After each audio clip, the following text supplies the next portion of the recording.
इस learning episode में हम लोग बात करने वाले हैं कि supply demand for every business, लेकिन हम लोग एवरी बिजनेस पे नहीं जाएंगे, हम लोग आएंगे ट्रेडिंग पर। तो सप्लाई डिमांड क्या होता है और किस तरीके से हम लोग एज अ ट्रेडर हम लोग किस तरीके से इसको लेने वाले हैं वो चीज़ के ऊपर समझते हैं। ये वीडियो आप लोगों को मालूम है कि सीरीज हम लोगों ने बोला था 45 वीडियोस का, तो वो कंटिन्यू हो रहा है।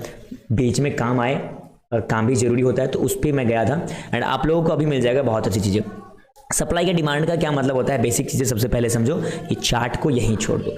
सप्लाई का मतलब होता है सप्लाई दिया जाता है। डिमांड का मतलब होता है जिसकी डिमांड है, कह रहे हैं कि भाई उसकी तो डिमांड बहुत ज़्यादा है। अभी अगर डिमांड ज़्यादा है तो इसका मतलब उसकी वैल्यू बढ़ेगी। सिंपल सी बात है, तुम्हारा डिमांड बहुत ज़्यादा है, तुम्हें लोग बहुत चाहते हैं, तुम्हारा डिमांड बहुत स्पेशल है हर जगह पे, तुम्हारी फैमिली में, तुम्हारे फ्रेंड्स में, स्कूल में, कॉलेज में तुम्हारा डिमांड बहुत है।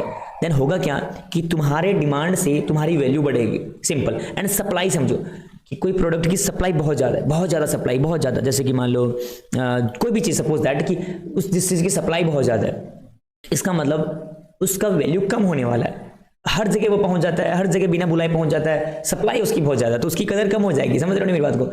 तो सप्लाई एंड डिमांड अगर हम लोग यहाँ पर समझें किस तरीके से, किसी भी प्रोडक्ट की सप्लाई ज़्यादा है, बहुत ज़्यादा आ रहा है, बहुत ज़्यादा आ रहा है, उसकी मार्केट में डिमांड नहीं है, तो खुद सोचो कि वो नीचे की तरफ गिरेगा या नहीं गिरेगा।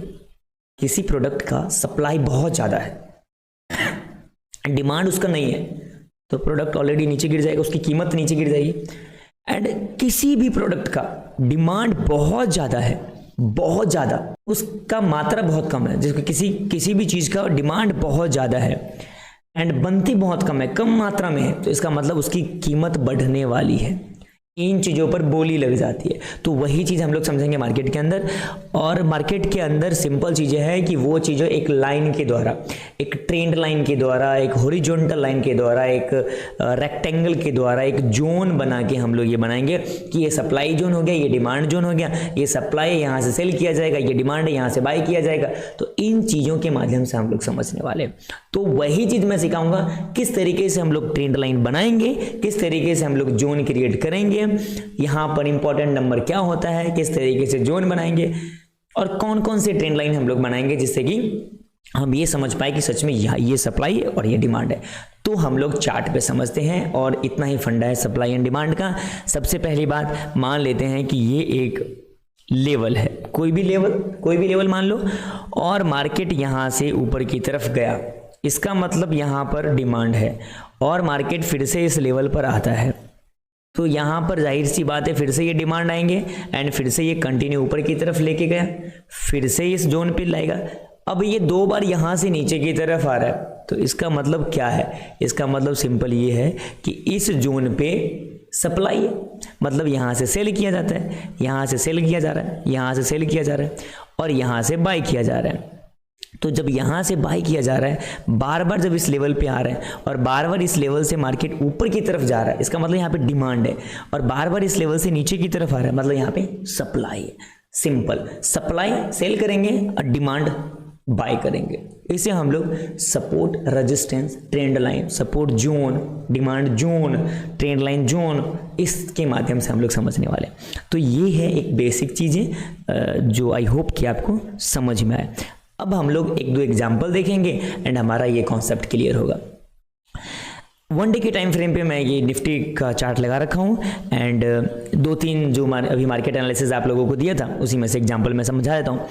आप देखोगे वन डे के टाइम फ्रेम पे मार्केट जब भी इस लेवल पर आता है, बाइंग आया, यहाँ पर आया, बाइंग आया, यहाँ पे आया, बाइंग आया, फिर इस लेवल पे बाइंग आ रहा है एंड फिर क्या किया, मार्केट फिर से इस लेवल पर आया है, तो आप देखो फिर से यहाँ पर बाइंग आया है, जबकि ये लेवल कितना पुराना है ये मैं आप लोगों को दिखाता हूं कि ये बन रहा है 13 दिसंबर 2023 से, और करीबन एक साल बाद जब इस लेवल पर आया है तो फिर से यहां पर बाइंग दिखाया जा रहा है, मतलब डिमांड कहीं ना कहीं इस लेवल पर है। अब बात आती है कि हम लोग इस लेवल पर बाइंग सेलिंग कैसे करें, तो नेक्स्ट वीडियो में आपको समझ में आएगा। तो ये हो गया हमारा डिमांड एरिया। एंड अब सप्लाई की बात करेंगे तो एक छोटे से जोन में ये मैं समझाता हूं आपको। जब एक देखो इस तरीके से जो आता है ना, ट्रेंड के साथ जो लाइन खींची जाती है उसे ट्रेंड लाइन कहते हैं। सिंपल बेसिक शब्दों में समझो ताकि आपको पैसे कमाने में इजी लगे, टफनेस ना लगे। एंड जो ट्रेंड के साथ, ट्रेंड मतलब मार्केट ऊपर जा रहा है एक ट्रेंड है, नीचे आ रहा है एक ट्रेंड है, ये भी आप लोगों को मालूम होगा, आप लोगों को या तो नेक्स्ट वीडियो में मालूम पड़ेगा। तो यहाँ से डिमांड आ रहे हैं, यहाँ से सप्लाई आ रहा है, यहाँ से डिमांड आ रहा है, इस लेवल से सप्लाई आ रहा है, यहाँ से डिमांड है, इस लेवल से सप्लाई आएगा। तो अब एक चीज समझ में आ रहा है, यहाँ भी कहीं ना कहीं डिमांड है, इस लेवल पर भी डिमांड है, इस लेवल पर भी डिमांड है, फिर से यहाँ डिमांड है। ये एक ट्रेंड लाइन बन गया, एक ट्रेंड लाइन नीचे की तरफ आ रहा है कैंडल्स के लो को पकड़ते हुए एंड कैंडल्स के हाई को पकड़ते हुए टॉप से एक ट्रेंड लाइन आ रहा है। तो इस लेवल पे सप्लाई है, यहां से सेलिंग किया जा रहा है एंड जब भी इस लेवल के पास आया तुरंत सेल किया गया, फिर से इस लेवल के पास है फिर से सेल किया गया। एंड आपको यही सब चीजें सीखनी है कि जब मार्केट इस लेवल पर आएगा तो आप सेलिंग करोगे एंड सेलिंग के लिए वो चीज क्या दिखे, किस चीज को देखकर आप लोग सेल करोगे या पुट बाय करोगे, वो मैं आप लोगों को नेक्स्ट वीडियो में बताऊंगा। तो ये चीजें आप लोग समझ गए, यहां पर सप्लाई टॉप से एंड डिमांड बॉटम से, इन चीजों को याद रखना एंड आप लोग कभी भी पीछे मुड़ के मत देखना, इस लर्निंग करते रहना। अब यहां पे देखो, अब आप खुद प्रैक्टिकल तौर पे जाओ, मार्केट देखो एंड समझ में आएगा। जब मार्केट इस लेवल से गया ऊपर, फिर से यहीं आया, फिर से बाइंग आया, इस लेवल पर आया, रुकने के बाद फिर से बाइंग आ गया। अब समझ रहे हो, ये भी एक कहीं ना कहीं डिमांड एरिया है। अब एक चीज नेक्स्ट वीडियो में और समझाऊंगा कि अगर ये डिमांड एरिया ब्रेक करता है तो डिमांड एरिया एक सप्लाई एरिया बन जाता है। किस तरीके से, वही बताऊंगा मैं।